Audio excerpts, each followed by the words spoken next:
बिस्मिल्लाहिर्रहमानिर्रहीम। आज हम चैप्टर 7 को जो है फोकस करेंगे, जिसका ताल्लुक सिंपल हार्मोनिक मोशन को अंडरस्टैंड करना है। इस चैप्टर में बेसिकली हम वाइब्रेटरी मोशन,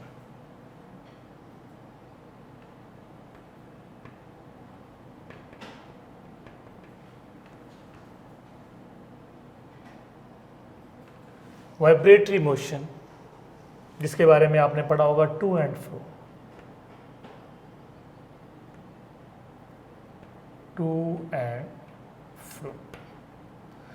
ऐसी मोशन जो टू एंड फ्रो होती है, जिसे हम ऑसिलेटरी भी कहते हैं।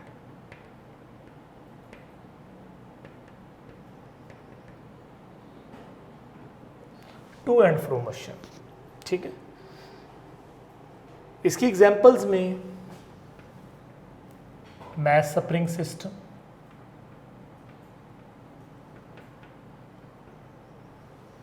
और सिंपल पेंडुलम को मेन हमने फोकस करना है।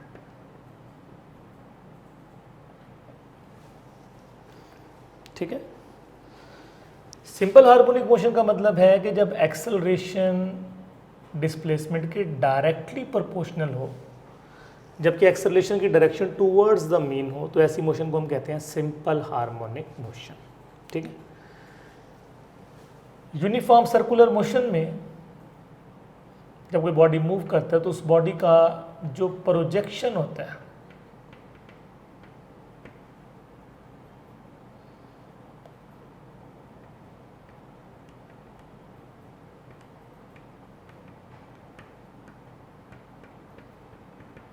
यानी सर्कल में जब बॉडी चल रहा होता है तो बॉडी नहीं, उसका जो प्रोजेक्शन है वो सिंपल हार्मोनिक मोशन जो है परफॉर्म कर रहा होता है।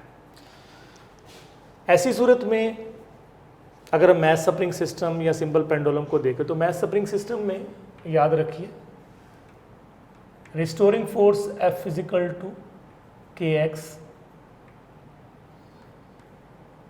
अकॉर्डिंग टू हुक्स लॉ, और यहाँ K से मुराद स्प्रिंग कांस्टेंट, जिसे हम एक्सटेंशन भी कहते हैं F/x के। ठीक है। इसको स्प्रिंग कांस्टेंट या फोर्स कांस्टेंट भी कहा जाता है। ठीक है।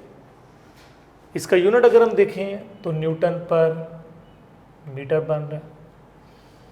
अगर हम इसकी डायमेंशन देखें, न्यूटन के लिए mLt-2, मीटर के लिए L, लिहाजा mt-2। मैस स्प्रिंग सिस्टम में याद रखिए कि अगर किसी भी बॉडी को हम वर्टिकली किसी स्प्रिंग से सस्पेंड कर देते हैं तो इसका स्प्रिंग कांस्टेंट F/x यानी mg/x के इक्वल होगा वर्टिकली। ठीक है। मैस स्प्रिंग सिस्टम का टाइम पीरियड हमेशा बराबर होगा 2πm/k, जबकि फ्रीक्वेंसी होगी 1/2πk/m। इसी तरह अगर हम इनकी एंगुलर स्पीड फाइंड करना चाहते हैं तो एंगुलर स्पीड हमारे पास k/m के इक्वल आ जाएगी। इसी तरह जो है, क्योंकि हमें पता है कि हमारे पास रिस्टोरिंग फोर्स और न्यूटन सेकंड लॉ, और यहाँ से k/m × x, तो ये हमारे पास बनता है ω²x। इसी तरह जो है मैस स्प्रिंग सिस्टम का अगर हमें डिस्प्लेसमेंट चाहिए एट एनी इंस्टेंट, तो x0 × साइन ऑफ थीटा, जिसे हम लिख सकते हैं x0 sign 2π/t × small t।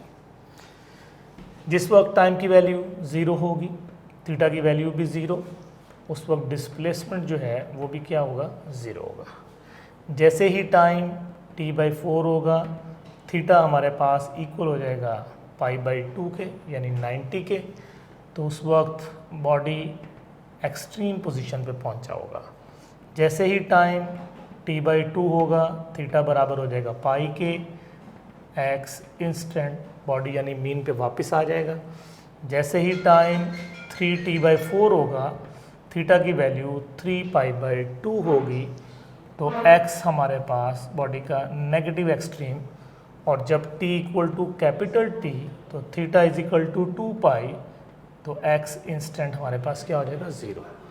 यानी इन सिचुएशन को देखते हुए बॉडी की मोशन 0, π/2, π, 3π/2 एंड 2π, तो body to and fro move करता रहेगा अकॉर्डिंग टू सिचुएशन।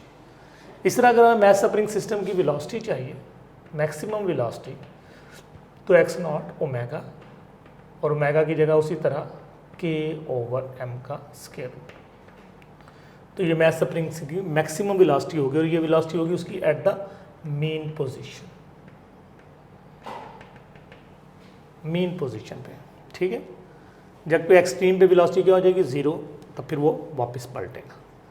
इस तरह अगर हमें एक्सेलरेशन चाहिए तो एक्सेलरेशन होगा ओमेगा स्क्वायर एक्स, यानी k/m इंटू एक्स। अगर हम सिंपल पेंडुलम की बात करते हैं, सिंपल पेंडुलम में हमारे पास जो एक्सेलरेशन आएगा -g into sine of theta, ये सिंपल पेंडुलम का एक्सेलरेशन होगा मीन से एक्सट्रीम की तरफ जाते हुए। पेंडुलम का टाइम पीरियड फाइंड करें 2πL/g से, जबकि फ्रीक्वेंसी चाहिए तो 1/2πg/L। इस फार्मूले के मुताबिक हमारे पास जो एंगुलर स्पीड होगी वो L/g का स्क्वायर रूट होगा, ठीक है। पेंडुलम में याद रखिए कि अगर पेंडुलम का टाइम पीरियड 2 सेकंड है तो फ्रीक्वेंसी हो जाएगी 1/2 यानी 0.5 हर्ट्ज। ऐसे पेंडुलम की लेंथ 0.992 मीटर। ऐसे पेंडुलम को हम कहते हैं सेकंड पेंडुलम, सेकंड पेंडुलम, ठीक है। ऑसिलेशन हमारे पास, वाइब्रेशन हमारे पास 4 तरह के होते हैं, जिसे हम कहते हैं free oscillation, forced oscillation, resonance, damping. यानी वाइब्रेटरी मोशन के 4 मुख्तलिफ अंदाज हैं। अगर एक्सटर्नल इंटरफेरेंस इन्वॉल्व नहीं है, किसी किस्म की कोई एक्सटर्नल फोर्स, ड्रैग फोर्स वगैरह इन्वॉल्व नहीं है, तो इस ऑसिलेशन को हम कहते हैं फ्री ऑसिलेशन, ठीक है। अगर एक्सटर्नल फोर्स को यूज़ करके बॉडी की ऑसिलेशन को मेंटेन किया जा रहा है तो उसे हम कहते हैं फोर्स्ड ऑसिलेशन। रेजोनेंस वो होगी जब नेचुरल फ्रीक्वेंसी और अप्लाइड फ्रीक्वेंसी इक्वल हो जाए। किसी भी बॉडी की जो नेचुरल फ्रीक्वेंसी और उस पर लगने वाली फोर्स से अप्लाइड फ्रीक्वेंसी दोनों मैच कर जाएं तो एम्पलीट्यूड इस हालत पर मैक्सिमम हो जाता है। इस कैफियत को हम कहते हैं रेजोनेंस। डैम्पिंग का मतलब है कि एम्पलीट्यूड का टाइम के साथ साथ डिक्रीज होते जाना। अगर एम्पलीट्यूड डिक्रीज हो रहा है, बॉडी स्लो डाउन हो रहा है ड्यू टू इन्वायरमेंटल पैरामीटर्स, तो उसके बिहेवियर को हम नाम देते हैं डैम्पिंग का नाम दे देते हैं। मास स्प्रिंग सिस्टम की अगर हमें एनर्जी चाहिए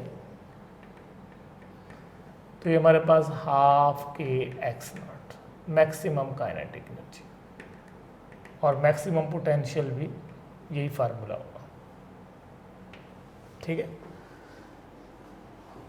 मीन से अगर एक्सट्रीम की तरफ बॉडी जा रहा है, अगर मसलन ये हमारे पास मीन पोजीशन है, ये एक्सट्रीम पोजीशन है,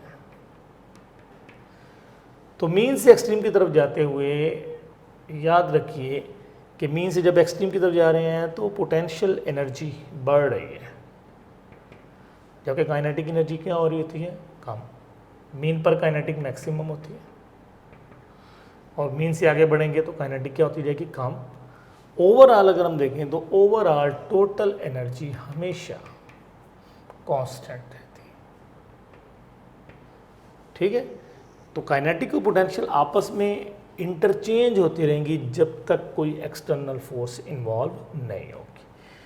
तो ये law of conservation of energy के मुताबिक बॉडी अपने आप को continuously to and fro motion में मेंटेन रखेगा। ठीक है, तो ये था हमारे पास चैप्टर 7 का बेसिक आइडिया। इसको बेटा आप ध्यान में रखेंगे तो आप चैप्टर 7 से रिलेटेड MCQs ईजिली हैंडल कर सकते हैं। Thank you.